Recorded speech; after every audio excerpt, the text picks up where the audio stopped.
Welcome back to the usual Saints. I'm Mike D here with Saint. Jeremy will be joining us in a minute, theoretically. And we have Leah Rose with us. She's a cosplayer from, where are you from? Arizona? Is that right?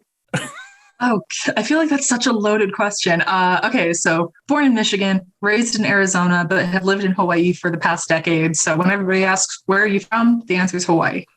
All right, got you. So that's right. So I think when we interviewed Leaping Liz in February, she mentioned that I think you were interested. So you know her? Yeah, she's a really good friend of mine. We were just internet friends for years, but then met for real when she moved out to Hawaii. So, and then like instant besties, like she's fantastic. So yeah. Nice. All right. Well, like I said, I don't know if you watched or heard or did have any other shows or what Liz told you. We're just here to shoot the shit. We're going to have fun. We like get different people and different things. I mean, Saint, what do we have? We had the dance expert lady, the dance therapist. We had several That's cosplayers. Cool. Yeah. She was Tan Mom from the Stern crew. She was a fun interview. Tan Mom was fun. It's just cool. We like to have good conversation. I think, and we had Zeb Wells. I don't know. I like to throw his name out there. It makes me feel like it's that the humble brag you were talking about, Saint. Exactly. Not saying that we're a big deal, but Zeb was awesome. He just responded to our thing, and we just like to talk to people and have a good conversation. I can tell just from talking to you on Instagram messaging. I'm like, yeah, this will be fun. So we'll go. Yay! Cool. Love that. All right. Saint, you got anything you want to start? So Michigan, Arizona, Hawaii. Were you doing cosplay before you got to Hawaii? Was this always like a lifelong thing, or did you start it up after you moved out to the islands? Oh, okay. So yeah, no, I started cosplaying like, God. So my villain origin story, hero origin story. I honestly just never stopped playing dress up as a kid. Like there wasn't like one big moment that was like, okay, and now I am a cosplayer. So yeah, it got really big when I started getting into Arizona, or when I moved to Arizona. My first really big convention was Anime Expo 2005, I believe. So yeah, it was like little kid playing dress up to the high school nerdy kid with all of her little like weeb friends, like also playing dress up, to going to huge conventions and then working for companies because they saw me around so much, to doing it myself. So yeah, it's been an always thing. Nice. And how did that work? Like, you were talking about cons and people, working for companies and whatnot. Do people approach you at conventions and like make you offers, or is it more like a thing online where, I think I even saw a post you had on your page, like, hey, we'd like to collab with you. It was a while ago, someone that originally maybe had, and you were like, wow. So is that kind of how you get introduced to those kind of things, where you can go and get invited to cons or do collaborations with people? Yes and no. It's kind of like dating myself here. It wasn't as much of an internet thing when I got started, which is like for better or for worse. I love it now though, because you can connect with anybody from anywhere, and like distance is no issue, which across the ocean, big benefit to not needing to be right there with people. But it started where I would have just like a really good rapport with like artists and vendors and stuff like that. And eventually like got to the point where I was like, look, you look a little harried. Like, do you need a break? Do you want me to watch your table for a second while you go, pee or buy some overpriced French fries or whatever? And they'd be like, thank you, love you, bye. And they would like leave me with their stuff. And eventually that just like happened so frequently that they were like, we should just pay you to have you help us. Like, so, and then it went from there. So then people would start visiting me at that booth, and then they would be like, okay, Leah, we love having you help us, but also like you're bringing over people who aren't necessarily wanting to buy our stuff. They're just wanting to talk to you. And so it was just kind of like a snowball effect, but it was less online before, like I got my foot in the door without the internet perspective there. But I mean, it's keeping me around now, even though I'm far away from everybody. So I'm not mad about the internet being a thing now. Nice. And I have to ask because I went on your, Instagram. Are you still doing the whole mermaid thing? And like, how do you get into that kind of thing? I mean, that involves like holding breath and, being around kids and, I don't want to say pretending you're a mermaid. Maybe you think you're an actual mermaid, but it's a lot to it. Oh my God. Okay. So that one, kind of similar to the elbowing your way into a situation thing like cosplay. For the longest time, even in Arizona, I was doing like princess parties and like, how at Disneyland you go and you don't meet a performer, you meet the real princess, and how they do that for like little kids' birthdays and stuff. So my girls and I were doing that just kind of like as a side hustle. And we were also, for our own like funsies, we were free divers, or are free divers, not past ones. So kind of like easy way to combine the two is mermaids. So we like got tails. That was like a whole hysterical debacle. Like, am I really about to spend this much money on a giant full body condom made out of silicone? Are you kidding? Yes, we are. And just start kind of like marketing yourself, being like, I already have the performance experience. I've got reviews that just don't have anything to do with me and a mermaid tail. And let's go into the middle of the ocean and take pictures so people know that we're legit. Ended up kind of strong arming our way into Sea Life Park in Hawaii. So I'm like their resident mermaid there. And it's ridiculous. What am I doing with my life? I'm a mythical creature. What the hell? I think that's great, though. I mean, would you rather be stuck behind a desk at some boring job, or would you rather be doing fun stuff that you actually enjoy? And I think I could tell just from the pictures that like you seem to enjoy being around, particularly kids, because the kids are going to be the ones that are like, "Wow, look, a mermaid!" But I'm sure you get creepy adults who are like, "Hey, look at that mermaid."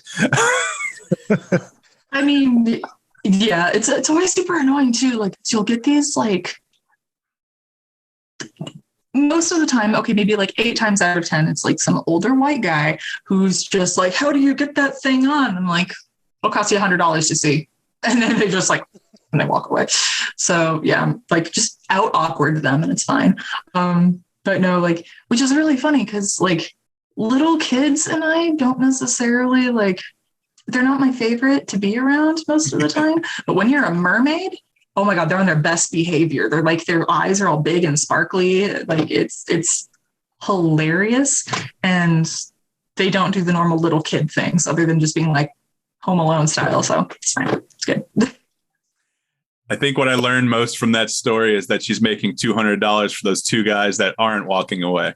Oh no, they're all walking away because most of the time their wives are right next to them and they don't really comprehend how fucked up their question is until like I say that and their wife like elbows them really hard. So. Oh, that's funny. That kind of leads to we ask kind of every cosplayer or even the celebrities or whatnot that we've had. We ask them like when they go to cons, like obviously conventions. Me and Sainte went to San Diego 9 years ago at this point. We can definitely relate to the overpriced French fries and stuff. Can definitely relate to that shit. But go ahead. Oh God, yeah. What have you? You said you like help run tables. Have you run your own tables or like obviously, well, I don't want to say obviously, have you had an experience that was like kind of really negative, whether in like just a creepy kind of way, an annoying kind of way, or hopefully not like a worse way? I think, do you remember Sainte, did Liz mention something about like some dude having to be escorted off? It's been so long. It's been like 9-10 months since we heard, but yeah, I'm pretty sure that was her story. But oh God, yeah. But yeah, Liz and I are really similar as far as like we do have our own booths and like do the prints and help other people like with cosplay panels and stuff like that. So as far as that part's concerned, we're really similar. The past like 2 conventions, like pre-parallelogram, we had tables like side by side and it was just like a party the whole time. It was so great. But yeah, I've definitely had my fair share of negative experiences, but I'm not necessarily I'm not necessarily a cosplayer that gets like sexualized a whole lot. Which I mean is neither here nor there. I really don't care, but I also really don't put any effort into doing anything that's like super hot. Because I'm a potato and I know I can't be trusted with that. Luckily, not luckily, but it just kind of means that I don't really get the brunt of those negative experiences like a lot of the like really hot girls do. Don't be putting yourself down. We talked about the whole down. I'm not putting myself down like at all. Like I think I'm cute as hell, but I also just don't do like, because Liz does these super, super cute, like sexy adaptations of characters. And I just don't really do that too much. Like I don't even necessarily have a reason, mostly just because I'm lazy when it comes to making stuff. So yeah, like, I mean, I don't think it's not absolutely necessary or anything, you know. I mean, obviously, and since we talked to Liz, she started her OnlyFans page and made that, and you know, I think that seems to be going pretty well for her, which is awesome. You know, I know for real. Like, you know, I'm all about body positivity and everything, so that's why you know when I say something like that, I mean, obviously, even if you're not striving for sexualization, you know, the three you sent me, you know, for promotional purposes, you know, you got the Rogue, which is basically a giant onesie, and you know, it's as tight as you order it to be, I guess, or make it if you tailor it. And then you know, you have your Siri, and then what's the Akali? So I mean, the KDA one. Yeah, they're all you know.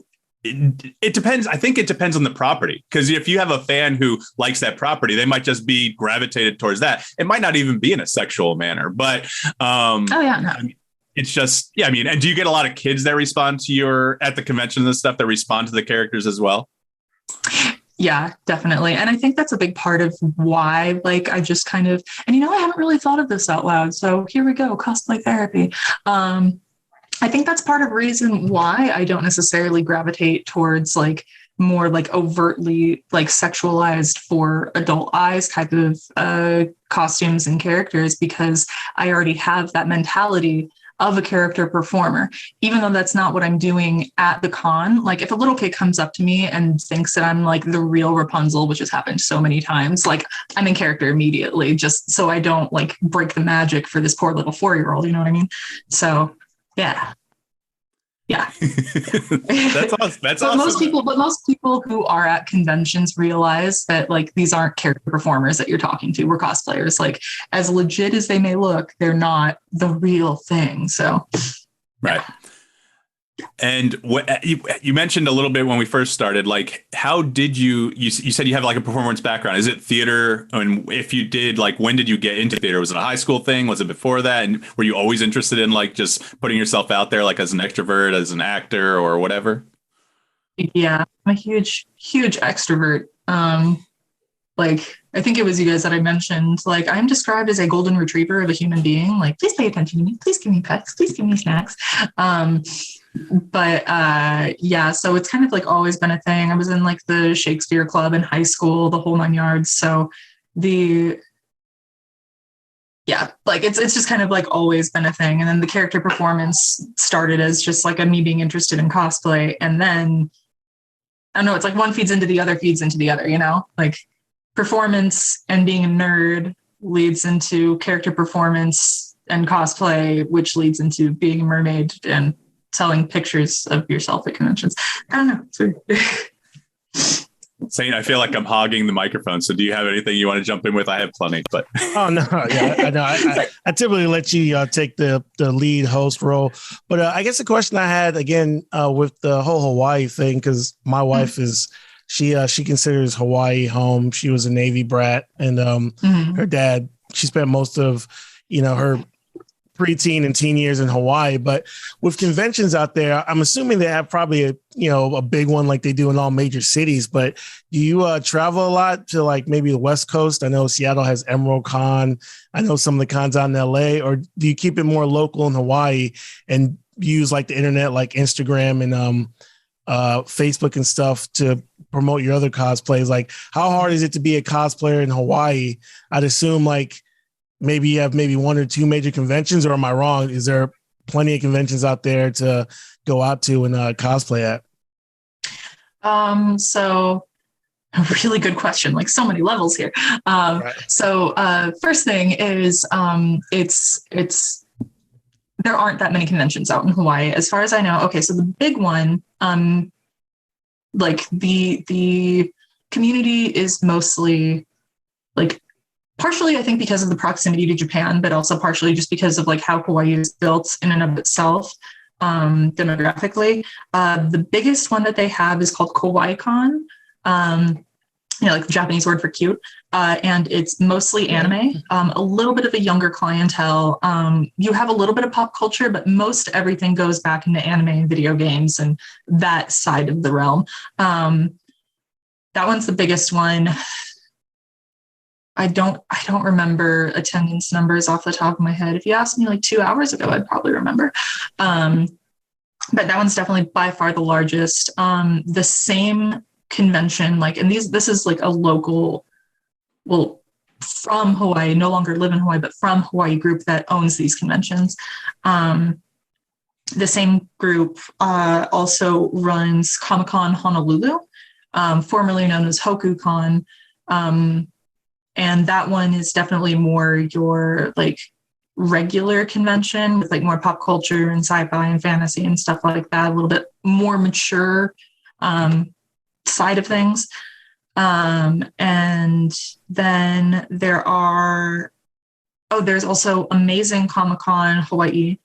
The Amazing line of shows is actually run by a long time friend of mine, Jimmy J.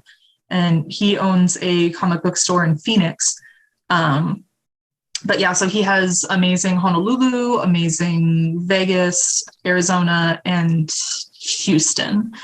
So that's like a bigger chain, which is also a really, really fun show. I have so many stories about those ones. Yeah, so there's really four, is that four? No, that's three main ones. And then a handful of smaller ones. There's an anime Matsuri there, which I think they only did one and then they weren't doing it again. Thank God. And yeah, a little bit of smaller ones. So there's like plenty of shows, but also it's kind of hard to figure out like how many do we actually have since like COVID decided to fuck up everything. Right. I personally like, and I know that we're going to segue after this one, but I personally have a little bit of a like privileged spot just because I don't have to remain in Hawaii for conventions because my secret identity real job is actually I'm a flight attendant. Okay. So that face, Mike, you were like, oh. That's good. That's cool. That makes sense. No, and my wife, she has a lot of friends who are when we lived up in Seattle, she had a lot of friends who work for Alaska Airlines. So, yeah. Oh, you get it. What part of Seattle were you guys in? Oh, I lived at Whidbey Island. I don't know if you know the layout. Yeah, I was in Ballard for like about a year. Yeah, no doubt. Yeah.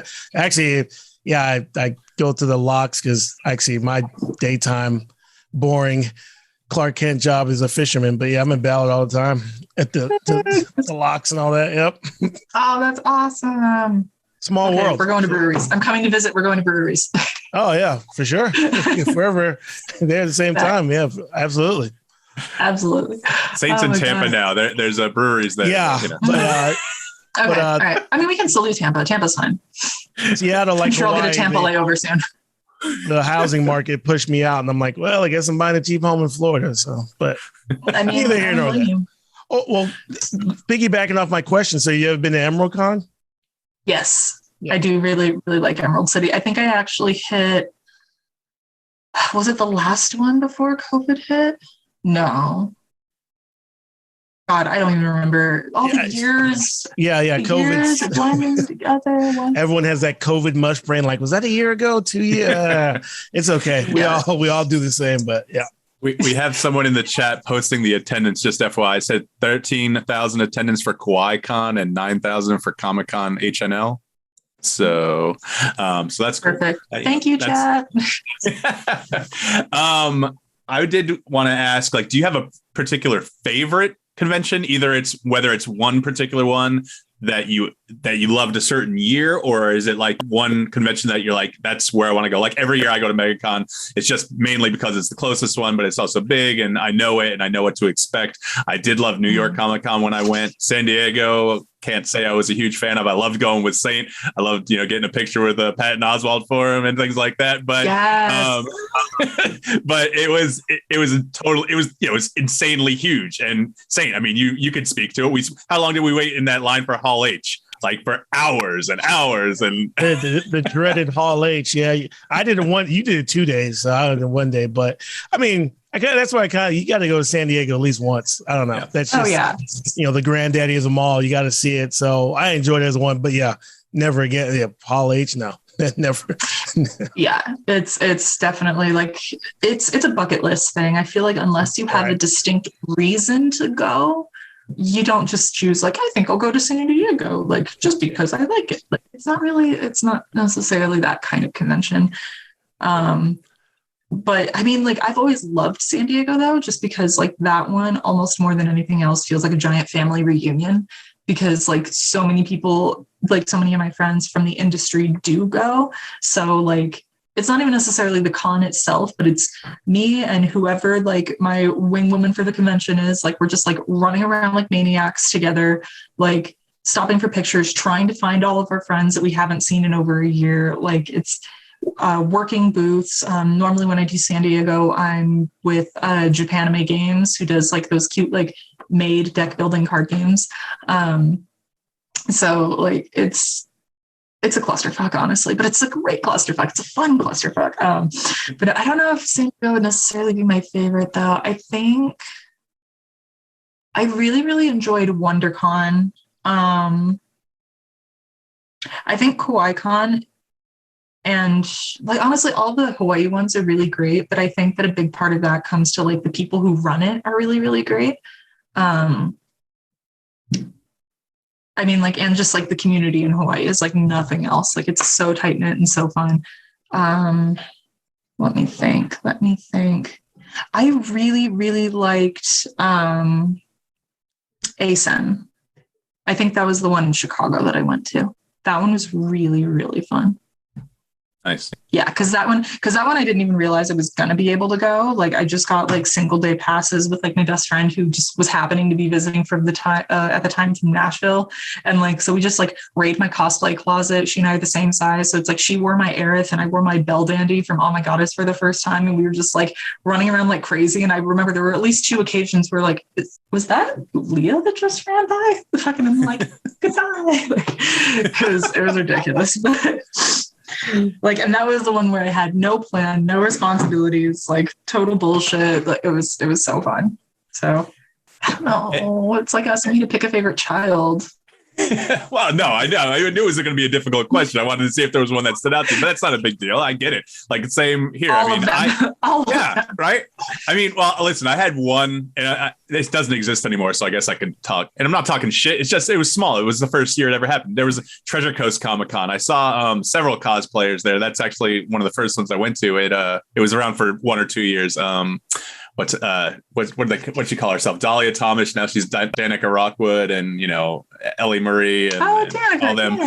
Yeah, Nerd Bunny. They were all there, so I met them all there. But it was right before they blew up to whatever they blew up to right now. They're huge, but that was really small. I mean, they even had Debo from Friday there, so they had some people there. What's his name? Saint Tiny Zeus Lister, isn't that his name? Yeah, I'm about to say Tiny Zeus Lister. Yeah. Zeus. R.I.P. But yeah, I know. Do you plan ahead for cons? Like, do you like you said, do you just raid your closet? Do you make new stuff? Do you actually make your own costumes, or do you buy? Like, I have a Michael Myers. That's my only, if I even call it a cosplay, that I bring to cons, and I think yeah, it does. I put a little speaker in my pocket and I walk around with the Halloween song playing. I look really creepy and I get people to take my picture. That's fine. It counts. It totally counts. Oh, man. I mean, most of the time, at least it used to be, granted, I haven't made anything new in quite a while, but most of the time, I do make my own stuff. But right now, like, or when when it started to be I had more money and less time, I would start like buying base costumes and just modifying the snot out of them because it probably saves money in the long run. And it's just easier. It's just so much easier. So yeah, a little bit of column A, a little bit of column B. Used to make a lot more. Now it's buy and modify. I can't wear anything straight out of the package though. It just doesn't work for me.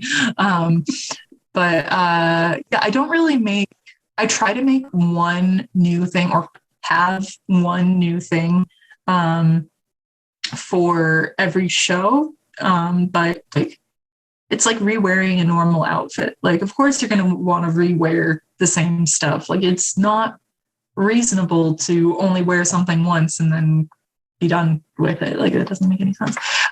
So yeah, try to get new stuff. Don't How always. do you, Most of the time though. do you have a favorite, like all-time favorite that you like you said, you try not to go back, but you still fall back into that pattern because you might enjoy wearing it. You might enjoy people's reactions to it. Do you have one that stands out to you? So Rogue, definitely. Rogue was always like my favorite as a kid. Like, cause when you're a kid, you want your like dolls and your action figures to kind of look like you. Like, all I had when I was real little was Rogue from the X-Men, Aerith from Final Fantasy VII, and Sailor Jupiter. So of course those three are in my normal rotation. Like, those are my girls. Them.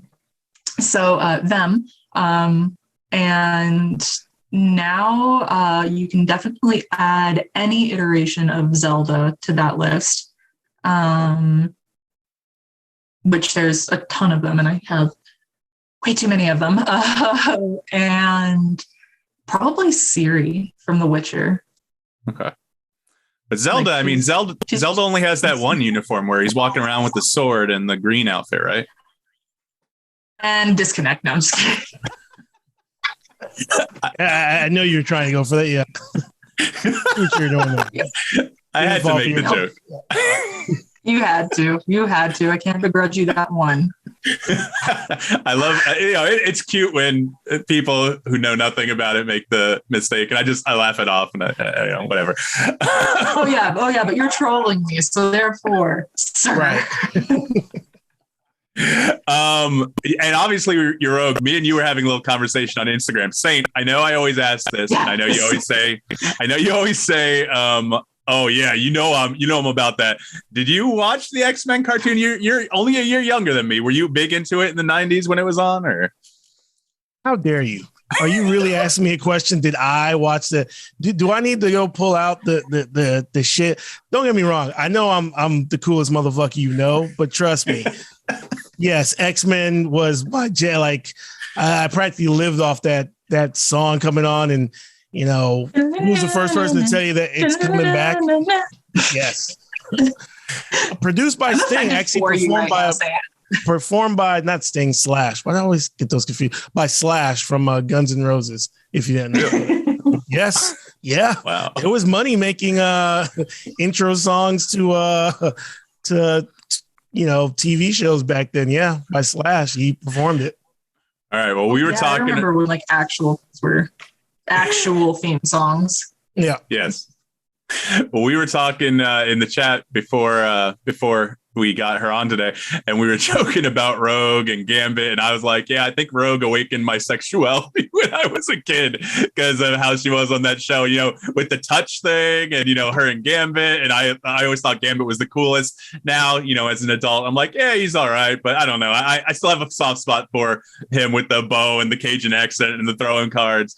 But me and Leah were having a whole conversation about their chemistry, right, Leah? Oh God, yeah. Like, do I want to be them? Do I want to be in the middle of them? I don't know. Like, my expectation for romantic partners is far too high now, because if you don't have if you're not Gambit, I don't want it. That is a high bar. That is a high bar. I understand it's unrealistic. It explains a lot about my dating history. However, there's the standard. I always prefer them to the Harley Quinn Joker relationship. I I always feel like people never realize. I was like, do you realize the Harley Quinn Joker? That's an abusive relationship. I was like, Rogue Gambit. It's like Rogue Gambit's much more positive about a guy. Hey, I'm willing to stick around even though I can't touch you. That's a way better, relationship to aspire to than the Joker Harley Quinn. I don't know. That relationship always kind of pissed me off when people try to make that as kind of like a romantic thing. I'm like, no. No, absolutely same. Like every time I see like everybody doing like a couple costume of that, I'm like, honey, blink twice if you need help. Like,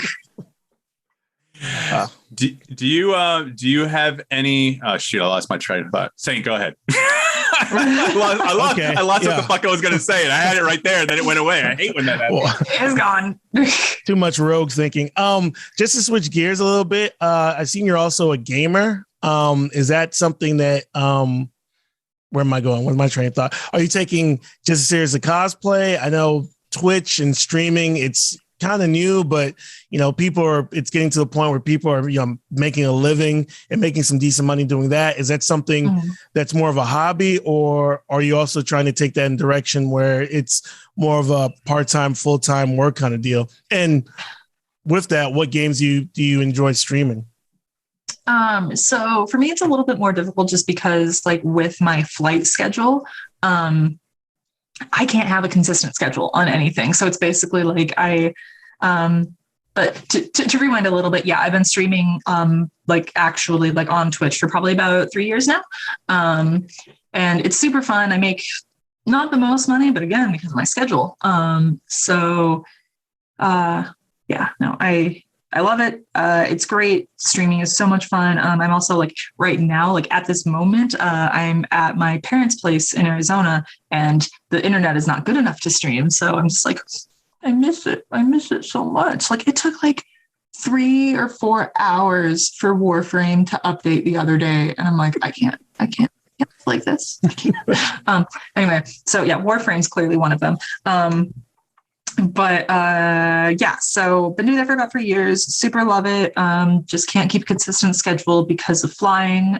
So it's basically if I know my month schedule in advance, then I'll be able to plan streams around that.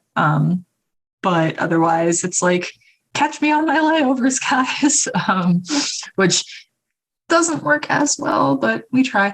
So right now it's Warframe, playing through which Zeldas am I working through right now? My 9th playthrough of Breath of the Wild. Going through, I love Zelda so much. I'm not Pokemon, to interrupt. I'm all the way there, but when it came, I'm at 600 of the seeds. I'm okay, yeah, time to put Zelda down. I'm not getting it. I've gotten everything else, but going into 900. What are they called? Korok seeds. They're shit. You do realize that you're picking up poop, right? It feels like it after you get past number 400. No, it's literally Korok shit. Yeah. So I can't. I'm doing it. I'm still doing it, but I hate myself for doing it. But you found the cold open too, Mike. But go ahead. You shit. You're welcome. Thank you, and I'll mark this. Okay, I'm good. My coffee and PayPal links are, but 9 run-throughs through Breath of the Wild. Wow, it's so good. And I never do a completionist run at all, so every time is a little bit different. No. Oh, okay, all right. Yeah, yeah. Like I said, I got this last one. I'm Korok-ing, but okay. I don't want to. I feel like I have a moral obligation to do it. If I've done all the shrines in this run through, I'm this could be my 100%er. I don't know if I have it in me, but I'm trying. Pokemon, the new one that just came out, the Diamond and Pearl remakes. Mm-hmm. Animal Crossing, because that is the most adulty that I will ever be. Only time I'll ever pay off a home loan. Nice. What else am I playing right now? I feel like that's pretty much it. I keep falling back on the same things, especially right now, because I don't want to play anything new, really, because I really want to stream it, and I like being able to stream like my first reactions to things. Like, but at this point, like I'm so behind on everything that it's like, what's the point? Nobody's going to watch that anyway. So whatever. Got you. I didn't know they still had AOL, but it's active in Arizona. We can see from Leah's internet connection at her parents' All 12 pixels. but that's okay. The audio is crisp and clear, and that's what we need. We try to be a humorous podcast, right, Sainte? Try our best. Obviously, COVID affected everything with cons and everything like that. And obviously you have your day job. I mean, do you have anything lined up now? I mean, I just went to a con earlier this year for the first time in what feels like forever. In August, I went to MegaCon. So do you have anything lined up, or is that just because everything, it's like a slowly turning gear? Everything's coming back to life, but it's such a slow process. Yeah, it's definitely such a slow process. And it's also like, especially on the business side of things, like cons and like vendors and stuff like that, everybody's going to have to play it pretty safe in the beginning, as far as they can't really make too many big expenses that they aren't certain aren't going to pay off. So like when it comes to like me being a guest of the show, that's not going to happen for a long time. Like I'm still planning on going to conventions, just like as myself running around for whatever. But it won't, unless a con reaches out to me or like one of my vendor friends reaches out to me, it's not going to be for anything other than me just kind of like digging around. So I'm kind of just keeping my schedule as flexible as I can. There's a few shows that I really do want to go to. Like I want to hit both coasts. I want to do New York, probably WonderCon because I'm not getting tickets to San Diego. Something in Florida. Like there's a couple of ones that I want to hit just like so I can have my nice little like tour across the country. But I don't know. We just all have to be like really flexible with each other and play it by ear. So cross your fingers. Fan Expo, Reed Pop. You hear Leah saying that she's available. Give her get her to the cons, man. I will get that off. Like I will get it off of work. I swear to you. I would love to see you come to MegaCon. I'd love to meet you in person. It'd be great to put, do the in-person thing, because that's a different experience when you do meet people in person. The cosplayers I've met, they're always cool and geeky and nerdy. It's very rare that I find that you find someone who got into it because of either the sexual nature of it. There's always not a good intent, not that kind of thing, but it's their passion that drives them, and including you. And so I think that's a pretty great way to explain how people get into cosplay. But on that note, do you have a particular, and I think you're going to say Zelda, but whatever. Do you have a particular property that like you gravitate to more than anything else? Like everything they put out, it could be anything, Star Wars, Zelda, like I said, any property in any medium that it's your jam. That's your thing. Yeah, probably Zelda. Like definitely, yeah. There's it, yeah, Zelda. I really kind of love Final Fantasy too, but I think that it's just such a huge property. Like, and since the characters change every time and everything, it's a little bit harder to have that connection with every single iteration. And yeah, I really like The Witcher too, though, and I think that's partially because I really like the books too. So I like all of those. But yeah, Zelda. How do you feel about Henry? Is it Cavill or Cavill? I always get that wrong. Cavill. Yeah, it's Cavill. How do you feel about his performance in the Netflix series? I love him. He's so good.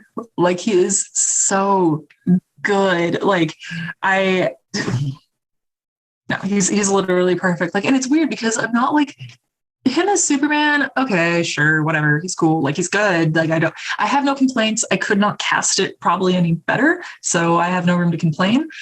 But oh my God, him as Geralt. Yeah, Yeah, no, he's perfect. Like with the voice that he does, like he's like the perfect like video game adaptation, but yet he's read the books. So it's like he knows like the background material. No, he's perfect. Yeah. Are you one of the people that gets really excited when you see him building his own computer and everything, and he posts it on social media? Is that kind of your jam? That do you go to Is that even a real question, right? I knew you were going to say yes. I mean, I know. Listen, I know people who like are into like that whole thing and getting their own computers modded and everything, and so it just brought him to, I think, the attention of, I mean, beyond his sexuality that he oozes, even going back to the first show I knew him on the Tutors, people like, he's the handsome guy. That's what he does. So you see this. One. Yeah, to see this guy who does the arm pump in Mission Impossible or is Superman or is on The Witcher, and he can build his own fucking computer. It just seems unfair to people like me. Both the fact that he can get his hands on one of those damn graphics cards and the fact that he has the technical skills to do it. But oh my God, no, he's like, and it's so great too, because it's like all of these things I know that people understand, like you have a certain picture in your head of like the kind of person that would be into this sort of thing in their free time. So like, do I look like your stereotypical, other than like having glasses or whatever, do I look like your stereotypical hyper nerd who plays dress up and like paints minis and plays video games and all of this shit? Not necessarily. And neither does he. So no, yes. He gives hope to mankind. I think we made you kind of lose your thought process when Henry Cavill gets in your head. Hold that. Specifically as Geralt. Oh my God, if he built a computer as Geralt. Oh shit, hang on. There you go. I'm fine. This is fine. What were we talking about? Well, I mean, we're going to be wrapping it up soon, but I do want to get your opinion on something. So, and we kind of touched on it right there. You never know what someone's going to be into. And I love the con environment. I love the community because people don't really judge each other. Not in a, you may have a critique of something here or there, but it's a positive usually. It's not usually a negative. And so if you had advice for people, whether it's just kids trying to put themselves out there or, people trying to get into the cosplay world, obviously you got to start with costumes, whether or not you're buying them, which there's nothing wrong with, and then adapting them like you do or making your own. Do you have any advice for people who want to start doing something like that and getting out to more cons rather than just as a attendee kind of thing? I honestly, it really is so dependent on your why. So it's like kind of remember your why. Like, are you into this? And none of this is a judgment call by any means. Like, are you into this because like you like the idea of like the influencer side of things and you want to be like more like that? Then you're going to have to, my advice would be more on like the social media side, like playing with the algorithm, like doing it from that way. But I mean, honestly, if you're just into it because you want to be a part of the community still, like that enthusiasm is what's going to get you everywhere. Like being really passionate about like these communities and these fandoms and like all of our source material, like you can fudge your way around a lot of stuff as far as making your costumes or not, or like filters and makeup can do so much for you and like all this other stuff. Like there's so many ways to get around like other, I don't want to call it a shortcoming, but we'll call it a shortcoming. Why not? But like your passion and enthusiasm is something that you can't really fake. Like if you're having a bad time, then don't do it. Right. But the other thing too is to also be really careful that you're not putting too much pressure on yourself. I strongly disagree with the phrase, if you love what you do, you'll never work a day in your life. Strongly disagree with that, because you can put so much pressure on yourself that what you like, something that started as something that you loved just becomes another stressor on you.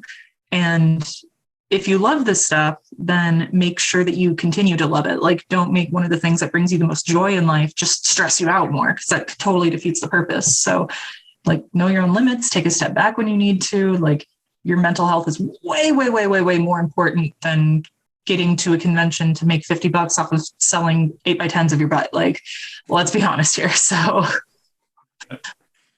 I think that's great advice. Yeah, like that. If you love what you do, I mean, you'll still have good days and bad days, but if you enjoy what you do, you know, the good days will be better and the bad days won't be as bad, you know. Mm-hmm.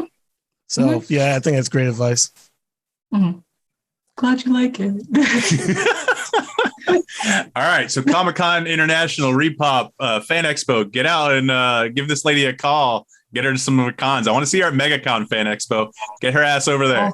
Oh, MegaCon would be so much fun. Shit, if somebody could just get me a ticket, I will use my bennies and non-rev over there, and it will be phenomenal. And somebody buy me some overpriced French fries, please. I got your overpriced French fries if you get over there. I promise. For sure. Yeah, overpriced French fries on us if you make it over to Florida, no doubt. Yay! All right. So let's see. We want to make sure I put it out at the beginning, but I want to make sure people follow you on Instagram and Twitter, Leah Rose, FTW. I assume that's for the win. Yeah. It is. It is for the win. It is not fuck the world. Not today. It's not. I'm also on Twitch at the same. Literally just Google Leah Rose FTW. That's me everywhere, especially Twitch right now. Minus the fact that I'm at my parents and not actively streaming at this moment, but that's fine. That's totally fine. Everything's fine. But yeah, that's me. Well, Leah, I want to thank you for coming on the show. You've been a great guest and Thanks. Someone to talk to. I like that. Like I said, said at the beginning with all our conversations, we like it to just ebb and flow. And, you know, with that one, you know, saying, what was that, 15 minutes? So that's because it was that thing we didn't really know much about. And, you know, it wasn't as funny as we wanted it to be, but that's okay. That's fine. But Leah Rose, I appreciate you coming on. Thanks for taking the time to talk to us today. Yeah, Thank you. Thanks for having me. This is a blast. Anytime you have anything you want to come on again, let me know. We do a show every week, and we try to keep a rule about not having people on more than once a year. But hey, if people have something to promote, I don't care. Come on. We like having a conversation, even if it's for a few minutes. So That's true. Hey, if anybody has any burning questions about like flight attendant stuff, because everybody always has a million questions about that, I got you. We'll have the Leah Rose, not the cosplayer, Leah Rose, the flight attendant show. There we go. I mean, that's its whole own thing. I mean, I do have a ton of questions about being a flight attendant. Case in point. See you guys in a couple weeks. Sure. I got questions too. I'm like, now that you mention it, we could, you know. I wasn't lying. All right. Well, Leah Rose, thanks for coming on. We'll be right back with the usual Saints, with me and Sainte. And thanks for coming on. Bye. Bye.